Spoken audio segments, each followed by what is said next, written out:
Salam, perkenalkan nama saya Santika Tumhuit dengan NIM 102-2022-0013. Saya salah satu mahasiswa Institut Agama Kristen, Prodi Pendidikan Anak Usia Dini. Saya akan mempresentasikan hasil resume saya tentang materi anak usia dini berkebutuhan khusus dan pendidikan inklusif. Istilah dari konsep anak berkebutuhan khusus atau ABK, Warnock menggunakan istilah Special Education Needs atau pendidikan berkebutuhan khusus untuk menerangkan pendidikan bagi anak yang menyimpang dari perkembangan normal. Istilah ini terkesan lebih manusiawi daripada yang pernah digunakan sebelumnya, seperti handicap atau penyandang cacat atau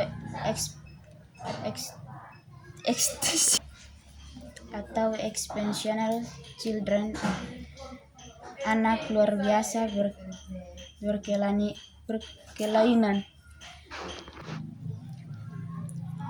Mengenal jenis ABK. Anak berkebutuhan khusus ada banyak jenis dengan deretan penyimpangan berbeda-beda atau ringan, sedang, berat. Kita mengenal gangguan penglihatan, tunanetra, gangguan bicara dan mendengar atau tunarungu, keterbelakangan mental, tunagrahita, kelainan tubuh, tunadaksa, gangguan emosi dan perilaku atau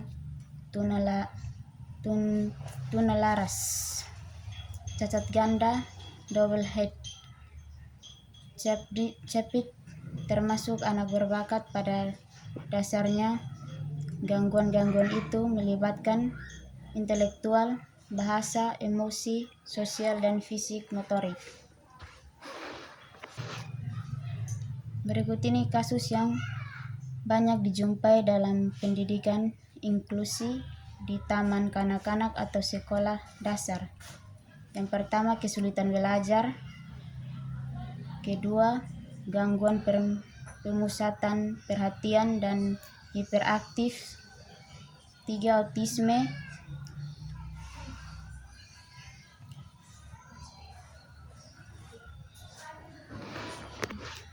Berikut penanganan ABK.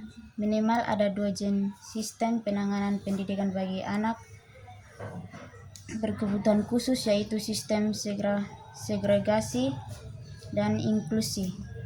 Sistem segregasi mengelompokkan semua anak dalam satu sekolah atau kelas khusus, dapat berbentuk sekolah khusus atau SLB, sekolah luar biasa, atau bentuk lain. Ada juga SLB untuk tunanetra, tunarungu, tunagrahit, tunadaksa, tunalaras, dan SLB kelainan ganda. Sistem inklusi berarti menyatukan anak kebutuhan khusus dengan anak biasa atau umumnya dan dalam satu sekolah atau kelas. Adapun langkah-langkah penanganan ABK di TK atau PAUD. Yang pertama, mengenali permasalahan anak berkebutuhan khusus atau ABK. Kedua, prapendidikan atau masa percobaan. 3, asesmen kebutuhan, konsultasi kasus, penyusunan dan penyesuaian program kegiatan, penilaian proses dan hasil belajar, evaluasi program dan tindak lanjut. Permasalahan ABK berada di sekolah biasa tak dapat dihindari. Memasukkan ABK dalam kelas bisa sering menimbulkan permasalahan baru, baik bagi anak berkebutuhan khusus maupun anak lain.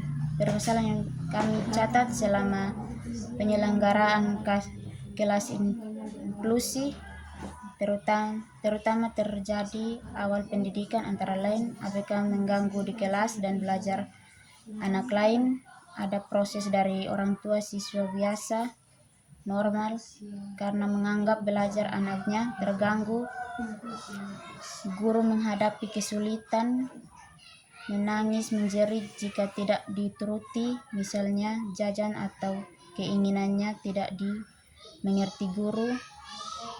ABK biasanya hanya lebih sulit dikendalikan di awal masuk sekolah, akan tetapi setelah bisa menyesuaikan diri secara perlahan, ia akan lebih menunjukkan sikap kooperatif. Perilaku adiktif. Setiap ABK memiliki masalah secara individu, tergantung dari kelainannya. Prinsip-prinsip penyelenggaraan inklusi bagi ABK di usia dini. Ada beberapa prinsip penyelenggaraan kelas inklusi: kesamaan hak, kerjasama, perilaku mencontoh, penerimaan dan kehangatan. Layanan terapi. Tujuan terapi bagi anak antara lain mampu berkomunikasi dua arah dan menyampaikan keinginannya, mampu bersosialisasi, mampu minimalkan hingga menghilangkan perilaku tidak wajar, makan, bertepuk-tepuk tangan tanpa kontrol, membantu anak belajar akademis, menolong diri sendiri seperti makan, memakai baju, memasang kaos kaki. Program kegiatan belajar, antara lain program belajar dari kelas reguler, program belajar dari kelas individual. Berikut penyusunan program inklusi. Penyusunan program inklusi memiliki beberapa langkah, antara lain: 1. Kumpulkan informasi sebanyak mungkin tentang riwayat, permasalahan, dan kemampuan anak baik dari data jejak rekam guru sebelumnya. GPK harus memahami program belajar di TK atau PAUD, lingkup pengembangan, standar tingkat pencapaian setiap kelompok umur, membuat rekaman, rencana program tahunan, semester, bulanan, mingguan, dan harian. Program individual dibuat bersama oleh GPK dan guru wali.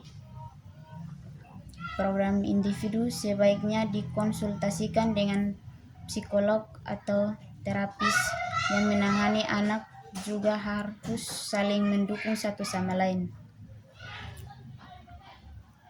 Contoh program individu: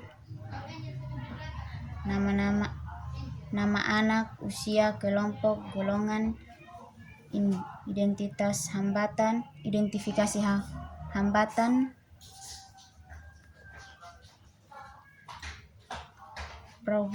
program kegiatan individu mingguan. Guru pembimbing membuat program individu 1 tahun, 1 semester, bulanan sampai mingguan. Program dibuat sesuai kebutuhan anak secara individu. Baik, demikian hasil resum saya. Salam.